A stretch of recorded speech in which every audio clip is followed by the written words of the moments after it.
আসসালামু আলাইকুম। আমাদের আজকের এই টিউটোরিয়ালে আমরা দেখব যে কিভাবে আমরা কোনো একটা অবজেক্টের কোনো নির্দিষ্ট জায়গাকে আমরা একটু গ্লোয়িং ইফেক্ট দিতে পারি এবং আমাদের বিভিন্ন সময় বিজ্ঞাপন ডিজাইন করার সময় বা আমরা যখন সোশ্যাল মিডিয়া পোস্ট ডিজাইন করি তখন কোনো একটা কোম্পানির স্পেসিফিক রিকোয়ারমেন্ট থাকতে পারে যে এই জায়গাটাকে বা এই কোনো একটা এলিমেন্ট কোনো একটা শেপকে একটু আমরা গ্লোয়িং ইফেক্ট করে যেন হচ্ছে আমরা তাদের অডিয়েন্সকে অ্যাট্রাক্ট করাতে পারি।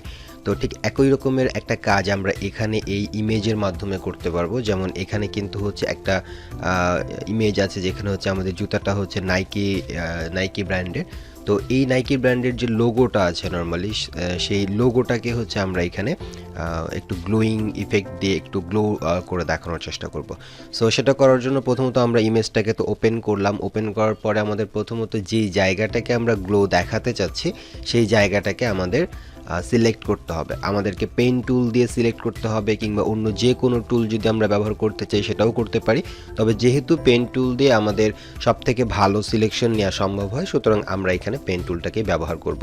সো আমি প্রথমে এখানে কি করব, আমি এখানে হচ্ছে একটা পাথ তৈরি করে নিতে চাই। সো অবশ্যই আমি এটাকে শেপ মোডেই করব, কারণ আমার যেহেতু এখানে ইফেক্ট দিতে হবে। সো আমি এটাকে পেন টুল দিয়ে শেপ মোডে ড্র করে নিচ্ছি। সো আমার পেন টুল এখানে শেপ মোডে আছে এবং আমি এখানে প্রথম অবস্থায় ব্ল্যাক থাকুক, আমাদের স্ট্রোকটা ব্ল্যাক থাকুক কিংবা অন্য যে কোনো কালারে থাকতে পারে, 1 থাকলো। আমি প্রথমে হচ্ছে এখানে একটা পাথ তৈরি করে নিই।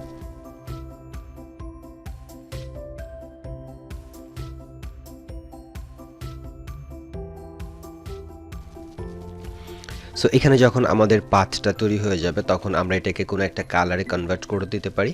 তো এখান থেকে আমি প্রথমত স্ট্রোকটাকে নান করে দিলাম এবং ফিল কালার যেটা হবে, ফিল কালারটাকে আমরা এই ধরনের কোনো ইফেক্ট দিতে পারি, এই ধরনের কোনো কালার দিতে পারি কিংবা আমরা আমাদের প্রয়োজন মতো যে কোনো লাইটার কালার আমরা ইউজ করতে পারি।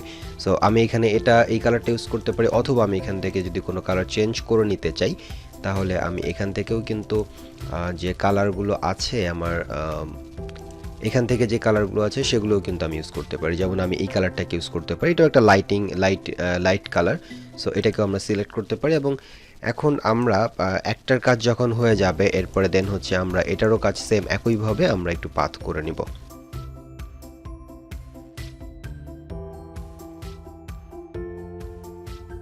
সো এখানে আমরা যতটুকু জায়গাকে গ্লো করতে চাচ্ছি সেটাকে আমরা পেন টুল দিয়ে শেপ মোডে আমরা এখানে দুইটা শেপ ড্র করে নিলাম। আমরা চাইলে কিন্তু পাথ মোডে করে তারপরে পরবর্তীতে হচ্ছে সিলেকশন নিয়ে সেটাও কিন্তু আমরা করতে পারতাম। সো যাই হোক, এবার যখন আমাদের শেপ তৈরি হয়ে গেল, এবার আমরা যেটা করব, এবার শেপ টুলগুলোর মধ্যে থেকে যে কোনো একটা শেপ, যেমন শেপ 1, শেপ 2, যে কোনো একটা শেপ, যে কোনো একটা লেয়ারকে সিলেক্ট করে আমরা চলে যাব এফেক্টস থেকে আউটার গ্লো নামে একটা অপশন আছে, অর্থাৎ ব্লেন্ডিং যে অপশন, সেটা আউটার গ্লো যে অপশন আছে সেটাতে চলে যাব এবং এখানে দেখা যাচ্ছে যে আমাদের গ্লোয়িং যে কালার সেই কালারটা হচ্ছে এখন সেট করা আছে সাদা। তো আমরা হচ্ছে যেই কালার দিয়ে এখানে আসলে শেপটাকে ড্র করেছিলাম সেই কালারটাকে এখানে নিয়ে নেব, তাহলে চারপাশ থেকে গ্লোয়িং ইফেক্টটা ভালোভাবে বোঝা যাবে। এবারে ব্লেন্ড মোড যেটা, এটাকে আমরা সবসময় নর্মালে রাখার চেষ্টা করব এবং অপাসিটিটাকে আমরা একটু বাড়াতে পারি। অপাসিটিটাকে হচ্ছে আমরা না থাক, অপাসিটিটা একটু এই অবস্থাতে থাকুক, 30-32-এর মধ্যে রাখলাম আমরা। আর এখান থেকে আমাদের চেঞ্জ করতে হবে স্প্রেড, যেটা স্প্রেডটাকে আমরা একটু সামান্য বাড়াবো। সো আমরা এই অবস্থায় রাখলাম এবং সাইজটাকে একটু বাড়াবো আমরা, তাহলে চারপাশ থেকে যে আমাদের গ্লোয়িংটা হবে সেটা স্প্রেড হবে। সো এখানে আমি 50 রাখি। সো এটাকে আমি 50-49 এভাবেই কিছু একটা রাখি আর কি, এইভাবেই রাখলাম, ঠিক আছে। আর নর্মালি এখান থেকে আর কোনো কিছু করতে হবে না, এখানে কিন্তু আমাদের একটা গ্লোয়িং ইফেক্ট অলরেডি চলে আসছে। তো এরপর আমি এটাকে ওকে করে দিচ্ছি। দেন হচ্ছে এটাকে যেহেতু আমরা অলরেডি ইফেক্ট দিয়ে ফেলছি, তাহলে এই ইফেক্টটাই কিন্তু আমরা সেম এখানে দিতে পারি। সো আমি এখানে যদি মাউসের রাইট ক্লিক করি এবং এখান থেকে কপি লেয়ার স্টাইল এটা ক্লিক করতে পারি, অ্যান্ড দেন এই শেপ 2 এর যে স্টাইলটা সেটাই আমি হচ্ছে শেপ 1-এও পেস্ট করব। তাহলে শেপ 1টাকে সিলেক্ট করে মাউসের রাইট ক্লিক করে জাস্ট পেস্ট লেয়ার স্টাইল, তাহলে এই যে সেম এখানে যতটুকু গ্লো দেয়া আছে, যতটুকু ইফেক্ট দেয়া আছে, সেম ইফেক্টটা এখানেও চলে আসলো। এখন আমাদের ইফেক্ট যখন হয়ে গেছে, এখন আমাদের কিন্তু ইফেক্টের কাজ শেষ।